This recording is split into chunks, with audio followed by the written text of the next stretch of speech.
Hello అండి. ఇవాల్టి tasty recipe వచ్చేసి క్యాబేజీతో పప్పు చేసి చూపిస్తున్నానండి. చాలా టేస్టీగా ఉంటుంది. ఎప్పుడు కర్రీనే కాకుండా అప్పుడప్పుడు ఇలా పప్పు ట్రై చేయండి, బావుంటుంది. దీనికోసం 100 గ్రామ్స్ కందిపప్పుని ఇలా శుభ్రంగా వాష్ చేసుకొని, ఇప్పుడు 2 టొమాటోసు, ఆనియన్, పచ్చిమిర్చి వేసుకోవాలి.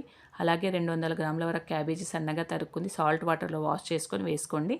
చూడండి ఇలా వేసుకున్న తర్వాత ఇప్పుడు హాఫ్ స్పూన్ పసుపు వేసుకోవాలి. హాఫ్ స్పూన్ కారం వేసుకుంటున్నాను. ఆల్రెడీ పచ్చిమిర్చి వేసినాం కాబట్టి కొద్దిగా తక్కువ వేసుకుంటున్నాను. జీలకర్ర వేసుకొని తగినన్ని వాటర్ పోసుకోవాలి. పప్పు ఉడకడానికి సరిపోయేటన్ని వాటర్ పోసుకొని ఒక స్పూన్ ఆయిల్ వేసుకొని ఇప్పుడు కుక్కర్ మూత పెట్టి హై ఫ్లేమ్‌లో ఒక విజిల్ రానిచ్చి ఆ తర్వాత మీడియం ఫ్లేమ్‌లో 3 విజిల్స్ వస్తే సరిపోతుందండి. ప్రెషర్ పోయిన తర్వాత చూపిస్తున్నాను చూడండి.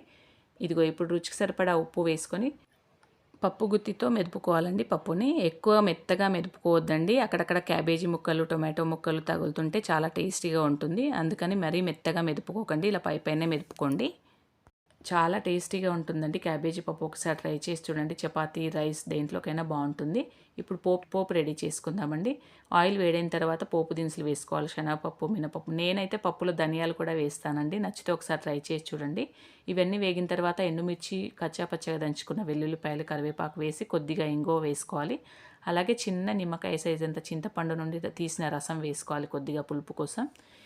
ఇప్పుడు అలాగే తగినన్ని వాటర్ కూడా కొద్దిగా యాడ్ చేసుకొని ధనియా పౌడర్, జీరా పౌడర్ వేసుకొని ఒక 2 పొంగులు వస్తే సరిపోతుందండి. చింతపండు రసం వేసాం కదా, అది మరిగేంత వరకు చూడండి. ఇలా మరిగిన తర్వాత రుబ్బి పెట్టుకున్న పప్పులోకి ఈ చింతపండు రసం పోసుకొని ఒక్క నిమిషం వేడి చేసుకుంటే సరిపోతుందండి. ఆల్రెడీ చింతపండు రసం మనం వేడి చేసుకున్నాం కాబట్టి ఎక్కువసేపు ఉడికించాల్సిన అవసరం లేదు. ఒక్క నిమిషం కలుపుకుంటే సరిపోతుంది. అంతే అండి, టేస్టీ క్యాబేజీ పప్పు రెడీ. నచ్చితే